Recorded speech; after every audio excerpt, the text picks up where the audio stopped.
পাশাপাশি টিটো ভাই আরেকটা বিষয় দেখাচ্ছিলেন যে ওই ডক্টর ইউনূসের কূটনীতির চালে নাকি কি ধরাশায়ী হয়ে গেছে মোদি। আমি বিষয়টাকে এভাবেও মনে করি না, কারণ এখানে এমন কোন কূটনৈতিক চাল তিনি খেলেননি যার জন্য একেবারে মোদি ধরাশায়ী হয়ে গেছে। মূল বিষয়টা হচ্ছে কি, আসলে আমি মনে করি যে সেটা ডক্টর ইউনূস হোক বা যেই হোক, আমাদের একটা প্রবণতা কি যে আমরা খুব আমিত্ব, মানে আমরা নিজেদেরকে জাহির করতে খুব পছন্দ করি। তো আমাকে ওই ডক্টর ইউনূসের মতো একটা এরকম বিশাল ব্যক্তি, তিনিও যে এরকম একটি মানে বৈঠকে তিনি যে নিজের আমিত্ব জাহির করবেন, এটা আমার কাছে খুব দৃষ্টিকটু লেগেছে। কারণ আপনি দেখুন, তিনি বলেছেন যে আমরা হচ্ছি একটা গণ আন্দোলনের ফসল, এই সরকারটি, তিনি বলে থাকেন এটা ছাত্রদের আন্দোলনের ফসল তিনি। তাহলে তিনি কি করে তার ব্যক্তিগত একটা গোল্ড মেডেল অ্যাচিভ করলেন? ওই ছবিটা কেন তিনি দিতে গেলেন মোদিকে?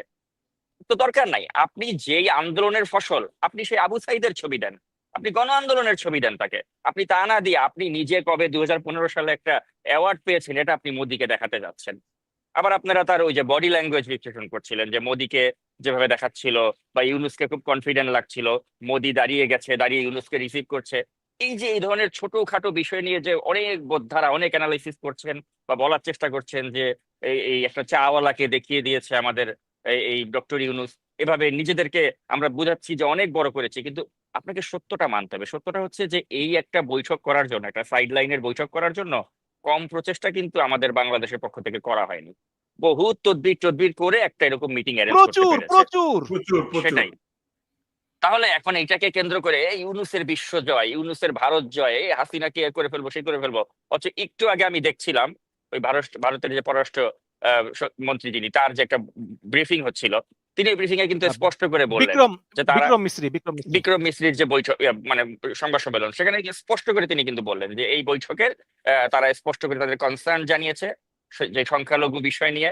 তারা মানে তাদের যে মানে কনসার্ন, ওই কনসার্নের কথাই, মানে সো কল্ড কনসার্ন, যেটা ওই যে ময়ূকের মতো ব্যক্তিরা, তাদের যে ভারতীয় প্রোপাগান্ডা মিডিয়া যে প্রোপাগান্ডা গুলো চালিয়ে যায়, ওই প্রোপাগান্ডা গুলোর কথাই কিন্তু আমরা দেখতে পেলাম ভারতের ওই বিক্রম মিশ্রির সুরে।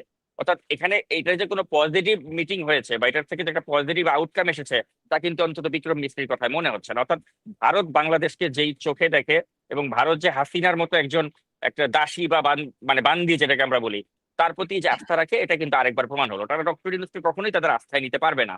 আর এখন ডক্টর ইউনূস ভারতকে কনভিন্স করে ফেলেছে বা মোদীকে কনভিন্স করে ফেলেছে বা তিনি অনেক বড় কিছু করে ফেলেছেন এই বৈঠকের মাধ্যমে, আমি আসলে তেমনটা মনে করি না। এটা জাস্ট আপনার ওই একটা গুড ফটো সেশন আপনি বলতে পারেন, একটা ফটো সেশনের জন্য ভালো হয়েছে। বা আমাদের এই যে ডক্টর ইউনূসের যিনি আম, আপনি যে তার যে আমাদের যে শফিকুল আলম ভাই যিনি রয়েছেন, তাদের জন্য খুব ভালো হয়েছে। একটা মানে মিডিয়া কাভারেজের জন্য আপনি দেখাতে পারবেন যে এই নরেন্দ্র মোদীর সাথে আমরা একটা মিটিং অ্যারেঞ্জ করতে পেরেছি।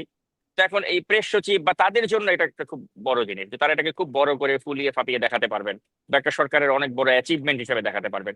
কিন্তু আমি মনে করি আসলে এটা কোনো অ্যাচিভমেন্টই হয়নি। এ কারণেই হয়নি যে আপনি একদিক দিয়ে মিটিং এর জন্য ধর্ণা দিচ্ছেন, আবার একদিক দিয়ে আপনি দুদিন আগেই একটা উত্তেজনাকর মন্তব্য রাখলেন যে আমরাই হচ্ছে গিয়ে সমুদ্রের মূল রক্ষাকর্তা, বাংলাদেশকে ছাড়া সমুদ্র রক্ষা হবে না। তো এই যে এ ধরনের মানে কথা, এগুলো শুনতে খুব ভালো লাগে। এগুলো আমাদের মানে আমরা আমাদের হ্যাডম দেখাচ্ছি, এটা অবশ্যই ভালো লাগে। কিন্তু আপনার ডিপ্লোমেসির ক্ষেত্রে কিন্তু আপনার ওই হ্যাডমটা বড় বিষয় না।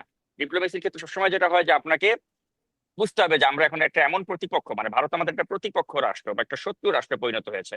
কারণ তারা শেখ হাসিনার প্রতি তাদের আস্থা, তারা অন্য কাউকে এখানে ওই জায়গায় রাখতে চায় না। তারা শেখ হাসিনাকে আশ্রয় দিয়েছে, তাকে কখনো আদৌ তারা ফেরত দেবে কিনা, ওই বিষয়গুলো নিয়ে যখন আমরা তাদের সাথে একটা নেগোসিয়েশনে যাচ্ছি, সেই মুহূর্তে যখন আপনি এ ধরনের কথাবার্তাগুলো বলে উত্তেজনাটাকে আরো বাড়িয়ে দিচ্ছেন, তারপরে আবার আপনি একটা মিটিং এর জন্য মানে খুব বেশি রিকোয়েস্ট করছেন, তারপর মিটিং হওয়ার পরে আবার আপনি জাহির করার চেষ্টা করছেন যে নরেন্দ্র মোদী দাঁড়িয়ে গিয়েছে, দাঁড়িয়ে গিয়ে সম্মান দিয়েছে, বা আমরা বডি ল্যাঙ্গুয়েজ অনেক বেশি কিছু দেখিয়ে দিই। আসলে বিষয়টা তা না। আমি মনে করি এই যে এই বৈঠক, এই বৈঠকের থেকে আমাদের আউটকামটা হচ্ছে জিরো।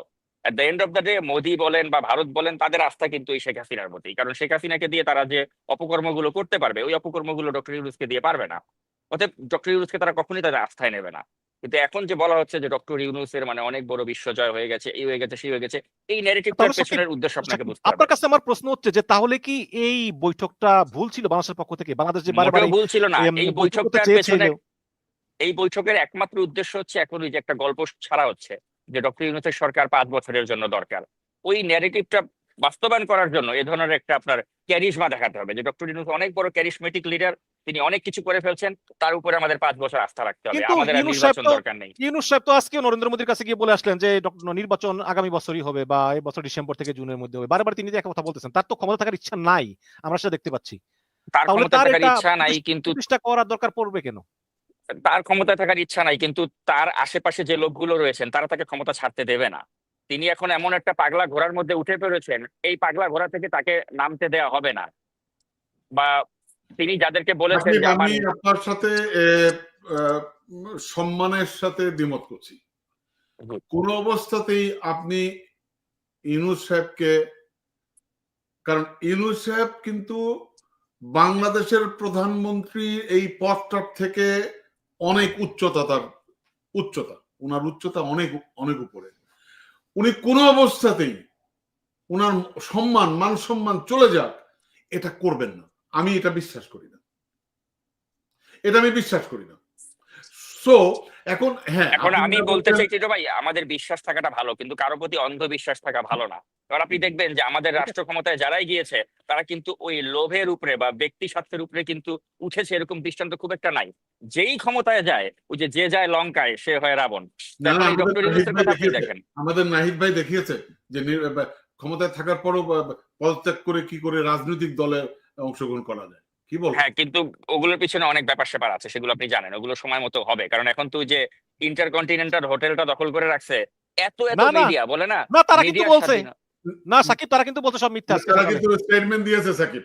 হ্যাঁ, এখন সব মিথ্যা। ব্যাপারটা হচ্ছে কি, একটা মিডিয়াকে তো আপনি যাইতে দিলেন না, আপনি ইন্টারকন্টিনেন্টালের ম্যানেজারের সাক্ষাৎকার তো নিতে দিলেন না। ম্যানেজার বলতেছে ভাই আমাকে জিজ্ঞেস করেন না কিছু, আমি বললে আমার চাকরি বাকরি শেষ। একটা সাংবাদিকের কাছে মুখ খুলতে দেওয়া হলো না ম্যানেজারকে বা ইন্টারকন্টিনেন্টাল কর্তৃপক্ষকে। এবার বুঝেন তাহলে মিডিয়ার স্বাধীনতা কোন তার জায়গায় মানে আছে। কিছু কিছু না কিছু আছে ভিতরে। কিছু মানে কি, পুরাটাই সত্য, কিন্তু মিডিয়াতে ওটা আসবে না। আপনার বলতেন না যে দালাল মিডিয়া, আওয়ামী লীগের মিডিয়া, মিডিয়া কতটুকু নিয়ন্ত্রিত হচ্ছে যখন এই সরকার থাকবে না, এই ছাত্রদের আধিপত্য যখন কমবে, একদিন এখন যেমন শেখ হাসিনাটা বের হচ্ছে, এদের গুলো বের হবে। Just wait and see. জানি এই কথাগুলো শুনতে খুব খারাপ লাগে, কিন্তু এগুলি বাস্তব। ক্ষমতায় যে যায় সে ওই ক্ষমতার লোভী হয়ে যায়। এই ডক্টর ইউনূস ক্ষমতা আসার পরে কি করলো, তার বিরুদ্ধে যতগুলো মামলা ছিল সবগুলো মামলা উইথড্র করলো। তারপর তার গ্রামীণকে 5 বছরের জন্য সুদমুক্ত সুবিধা দিয়ে দিলেন তিনি। তারপর কি করলেন, কয়েকদিন আগে একটা ইউনিভার্সিটি দিলেন, গ্রামীণ ইউনিভার্সিটি, ওটারও লাইসেন্স বাগায় নিতেন। তারপরে নিজের চট্টগ্রামের যত লোকজন ভাই ব্রাদার আছে এদেরকে বড় বড় জায়গায় বসায় দিয়েছেন। এখন এগুলি তো বললে আপনি বলবেন যে আপনি কি করে এরকম একটা বিশ্ব বরেণ্য ব্যক্তিত্ব, একটা মানে নোবেল লরিয়েটকে আপনি এভাবে অপমান করতেছেন। বাট দ্য ফ্যাক্ট ইজ উনি তো তাই করছে, একটা এনজিও গ্রাম সরকার চালাচ্ছে, এনজিও আর গ্রামীণ দিয়ে একটা সরকার চালাচ্ছে, এবং তিনি তার কোম্পানিকে 5 বছরের জন্য সুদমুক্ত সুবিধা দিয়ে দিয়েছেন, এবং তিনি একটা গ্রামীণের ইউনিভার্সিটির লাইসেন্স বাগায় নিছেন। তো এখন এগুলি বললে আপনি বলবেন না উনি তো নির্লোভ ব্যক্তি, সারা জীবন তো ট্রাস্টের মাধ্যমেই সব করছে। কিন্তু কথা হইতেছে ওনার সন্তানদের কিন্তু বিদেশে আরাম আয়েশের ব্যবস্থা তিনি করেই রাখছেন, আর এই ট্রাস্টের নামেই যা করার করছেন। এখন এগুলি আসলে বলতে চাই না, এগুলি বলে তিক্ততা বাড়াতে চাই না। প্রকৃত ঘটনা কি বা কে কিভাবে কতটুকু নিঃস্বার্থ এটা আমরা জানি। ছাত্ররা যখন রক্ত দিচ্ছিল তখন তিনি ওই প্যারিস অলিম্পিকে আসছিলেন। তো এই হলো কথা, আমাদের দেশের কোনো গুরুত্বপূর্ণ সময় কখনোই তাকে পাওয়া যায় নাই। তো এখন তারপরে তাকে সমালোচনা করতে চাই না, কিন্তু কথা হচ্ছে এখন তাকে যেভাবে বড় করা হচ্ছে, তাকে যেভাবে বড় করা হচ্ছে, এটা একটা অশনি সংকেত। তাকে বড় করে দেখিয়ে অনেকদিন তাকে ক্ষমতায় রেখে দেওয়ার একটা পরিকল্পনা হচ্ছে। আপনার সাথে আমি একমত এক জায়গায়, আমি আপনি চমৎকার বলেছেন। আমি আপনার শেষ বাক্যটা নিয়ে বলতে চাই। যেমন আজকে আমি সার্জিসের একটা ফটো কার্ড দেখলাম। সেই ফটো কার্ডে সার্জিস বলতেছে যে আমাদের ম্যাজিক্যাল ম্যান একটা কারিশমা দেখিয়েছে। কি সেটা? ওই যে কি বলে আপনার, এটা একটু দেখাই আপনাকে। কারিশমাটা হচ্ছে এই রোহিঙ্গাদেরকে ফেরত নেওয়ার ব্যাপারে 1,80,000। হ্যাঁ, তো ওখানে সে শব্দটা ব্যবহার করেছে ম্যাজিক্যাল ম্যান। আমার কানে এসছে ম্যাজিক্যাল ওমেন বলছিল এক সাংবাদিক হাসিনাকে, মনে আছে? ফারজানা রূপা, ম্যাজিক লেডি, ম্যাজিক্যাল লেডি। আমাদের ম্যাজিক্যাল লেডি, জি। এখানে বলছে ম্যাজিক্যাল ম্যান। সো মানে এখন নতুন বন্দোবস্ত আপনারা করতে যাচ্ছেন সার্জিস, আমার প্রিয় নেতা। এই সাকিব, আপনি জানেন না সার্জিস হাসনাত এরা কাদের সঙ্গে কথা বলে, কাদের কথায় চলে, কাদের কথায় সেনাপ্রধানের বিরুদ্ধে স্ট্যাটাস দেয়, কাদের কথায় আবার বলে নির্বাচন পিছিয়ে দাও, কাদের কথায় বলে যে ইউনূসকে প্রধানমন্ত্রী হিসেবে চাই আরো 5 বছর, কিভাবে চায় প্রধানমন্ত্রী, মানে এগুলো তো আমরা জানি রে ভাই, এগুলো না সবই না জানি, এটা তো কোথাকার পানি এটা কোথায় তো কি গড়ায়। না না এটা তো ছোটন আছে, তারপরে আপনার ওই যে ফরহাদ মজার আছে, আবার একটা পত্রিকার সম্পাদক আছে। এগুলি একদিন না একদিন তো মানুষ জানবে, তাই না? সব জানবে, কারা কারা কি জন্য কি করতেছে সব জানে, সব জানবে আবার মানুষ। বিদেশি কিছু ইউটিউবার আছে। হ্যাঁ, তো এখন ওই যে আমাদের অবস্থা যে নাম বললে চাকরি থাকবে না, না, আমরা আজকে নাম বললাম না, নাম একদিন না একদিন তো আসবে, তাই না? নাম বললে চাকরি থাকবে না। এনিওয়ে, হুম।